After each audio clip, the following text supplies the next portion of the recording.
world. People meeting her for the first time often were startled by how unjustly the camera treated her. Photographs had not prepared them for her warmth and dignity and poise. An unusually tall woman, she moved with the grace of an athlete, and when she walked into a room, the air seemed charged with her vibrancy.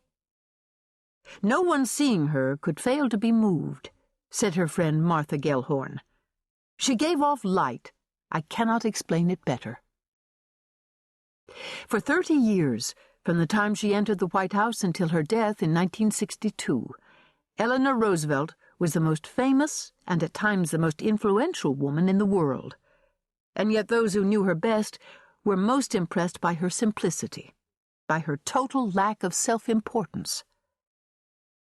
"About the only value the story of my life may have," she wrote, "is to show that one can, even without any particular gifts, overcome obstacles that seem insurmountable if one is willing to face the fact that they must be overcome.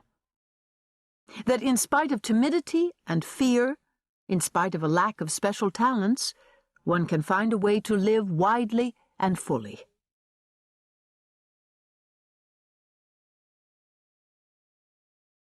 Chapter 2. Poor Little Rich Girl.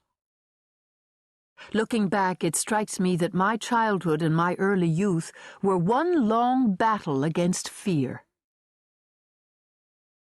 Eleanor Roosevelt stood in the doorway, her finger in her mouth, too timid to enter the room.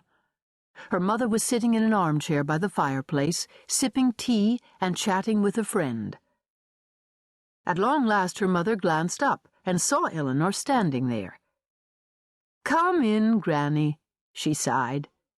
Turning to her guest, Mrs. Roosevelt confided, "She is such a funny child, so old-fashioned that we always call her Granny." Eleanor wanted to sink through the floor in shame. 40 years later, she could still see the look in her mother's eyes and hear the tone of her voice as she said, "Come in, Granny." "She often called me that," Eleanor recalled, "for I was a solemn child, without beauty, and painfully shy." Eleanor knew that she was plain at best, a blue-eyed, rather ugly little girl who bit her fingernails and seldom smiled. Her mother, Anna, was one of the most beautiful women I have ever seen. Growing up, Eleanor felt that she must have been a disappointment to Anna. "My mother was troubled by my lack of beauty," she wrote in her autobiography. "I knew it as a child senses these things.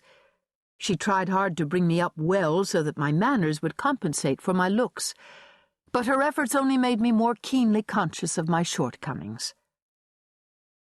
Her father, Elliot, was a handsome man about town, a dashing sportsman who had hunted tigers and elephants in India.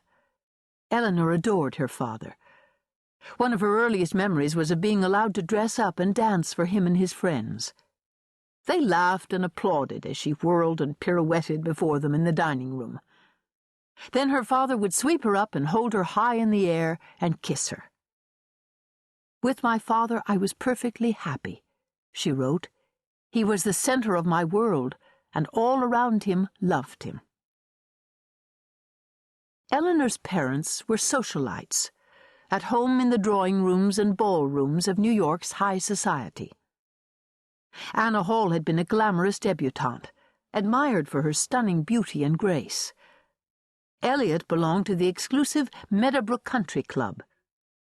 His life revolved around polo, fox hunting, and horse shows. When he was courting Anna, he gave her a spectacular tiger claw necklace he had brought back from India. He had shot the tiger himself. Their marriage in 1883 had united two old and prominent families. The first Roosevelts had arrived in the New World during the 1640s, when New Amsterdam, later to be called New York, was a tiny Dutch settlement at the foot of Manhattan Island.